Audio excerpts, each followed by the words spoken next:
If you've spent any time on social media lately, you've probably seen cortisol blamed for everything from belly fat to insomnia to feeling tired all the time. Cortisol has become one of the most talked about and most misunderstood hormones in health and wellness. The truth is that cortisol is not something we need to eliminate or fix. In fact, we could not survive without it. The real question isn't whether cortisol is good or bad. The question is whether cortisol is being released at the right times and in the right amounts to support our health. And for many people in midlife, that's where things can get complicated. On today's episode, we'll take a look at the much maligned hormone cortisol and how it plays an important role in midlife. I'm Jay, and this is Somnilopod.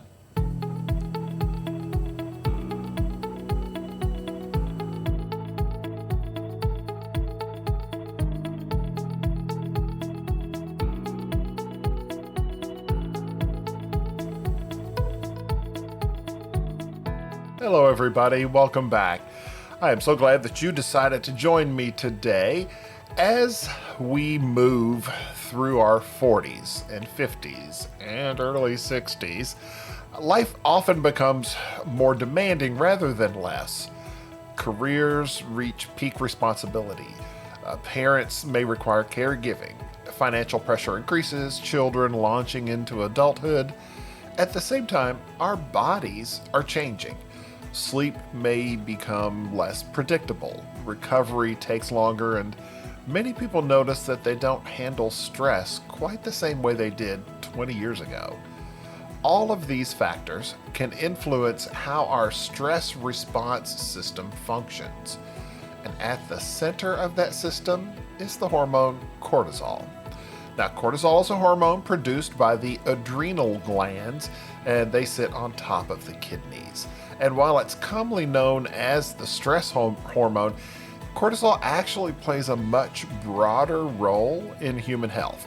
It helps regulate blood pressure, metabolism, immune function, inflammation, blood sugar levels, energy production, and the sleep-wake cycle. One of cortisol's most important jobs is helping the body adapt to challenges. Now, in healthy individuals, cortisol follows a predictable daily rhythm.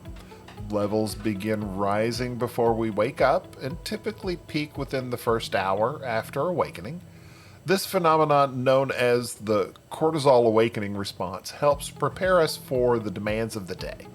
From there, cortisol gradually declines throughout the day and reaches its lowest levels during the night, allowing sleep-promoting hormones such as melatonin to take center stage. This rhythm is not a flaw in our biology. It is one of the reasons we feel alert in the morning and sleepy at night. In other words, cortisol is supposed to rise. The problem occurs when stress becomes chronic and recovery becomes scarce. Modern life presents a challenge that our ancestors rarely faced. Historically, stress was often acute and temporary. A threat appeared, the body responded, and eventually the danger passed. Today, many stressors never fully disappear. Work deadlines, financial concerns, family obligations, political news, social media, constant notifications, that phone just dinging and dinging and dinging, and ongoing uncertainty can create a state of low-level stress that persists for months or even years. When the brain perceives stress, it activates a network called the hypothalamic pituitary adrenal axis. That's often shortened to the HPA axis. This system coordinates the release of cortisol and other hormones that help us respond to challenges. In the short term, this response is remarkably effective.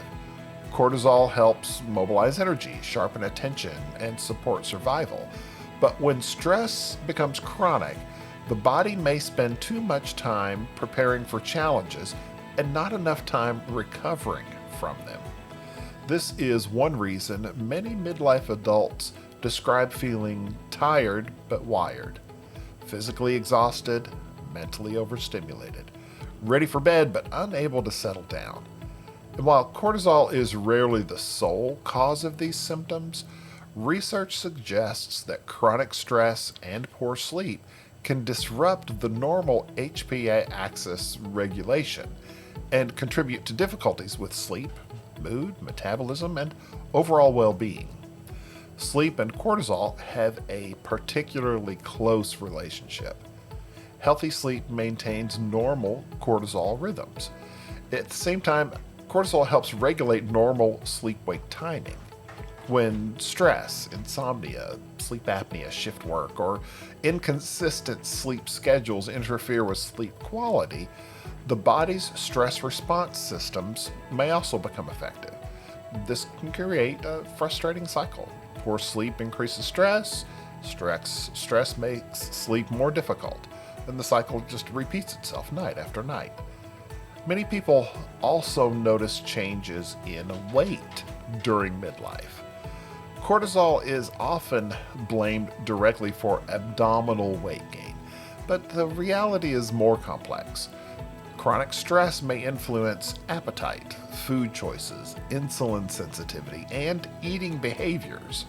And poor sleep can further increase hunger hormones and cravings for calorie-dense foods. Together, these factors may contribute to weight gain over time. And your mood may also be affected. When people are under prolonged stress, they may experience greater anxiety, irritability, emotional exhaustions, or difficulty concentrating. Researchers continue to investigate how chronic stress and alterations in HPA axis function affect brain regions involved in memory, emotional regulation, and decision making. Inflammation is another important piece of the puzzle. Under normal circumstances, cortisol helps regulate inflammatory activity.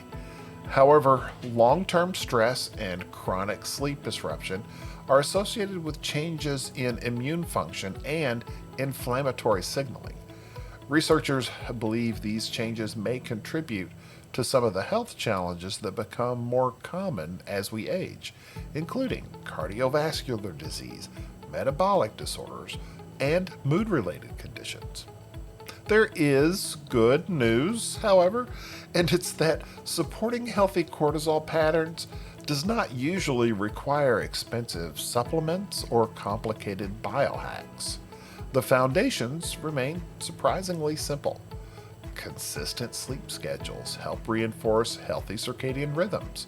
Exposure to natural morning light helps synchronize the body's internal clock and supports healthy cortisol timing.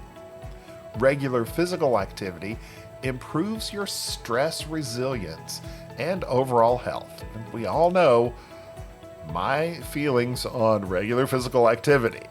Hate it, gotta do it, it's good for us. So let's get off our butts and do it. Nutritious meals also help stabilize energy levels and support metabolic function. Perhaps most importantly, the nervous system needs opportunities for genuine recovery. Stop scrolling. Stop multitasking. Make time for actual recovery. A quiet walk outside, time with friends and family, reading a book, meditate, pray, listen to music. Heck, get up and toss a ball with your kids or your grandkids or your pet. Moments that allow the brain to shift from constant vigilance into restoration.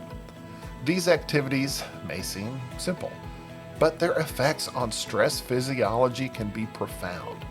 One of the great myths of midlife is that exhaustion is simply the price of getting older. While aging certainly brings challenges, many people are actually experiencing the cumulative effects of stress, poor sleep, and inadequate recovery rather than aging alone. The encouraging news is that the body remains adaptable throughout life. Small improvements in sleep, movement, stress management, and daily routines can have meaningful effects on energy, mood, resilience, and your overall health. And perhaps that's the most important takeaway. Cortisol is not the villain it is often made out to be. It's a vital hormone that helps keep us alive, alert, and functioning. When symptoms such as persistent fatigue, unexplained weight changes, severe sleep disruption, high blood pressure, muscle weakness, or unusual physical changes occur, it's important to speak with a healthcare professional because medical conditions affecting cortisol regulation do exist and they require a proper evaluation. So, check with your doctor. And for most of us, however, cortisol is not the enemy, it's a messenger. And sometimes that messenger is telling us something important, that our bodies need more recovery, more rest, and more balance than modern life often allows. Midlife may simply be the stage of life where we finally start listening. I hope you learned something from this. I know I certainly did. If you have any questions, comments, concerns, give me a call. You don't have my number. Give me an email. Send me a message. You can touch base with me at j@somnilopod.com, or you can reach me through Facebook or Instagram or any of the socials. So until we meet again, please remember to make sleep a priority. Thanks so much.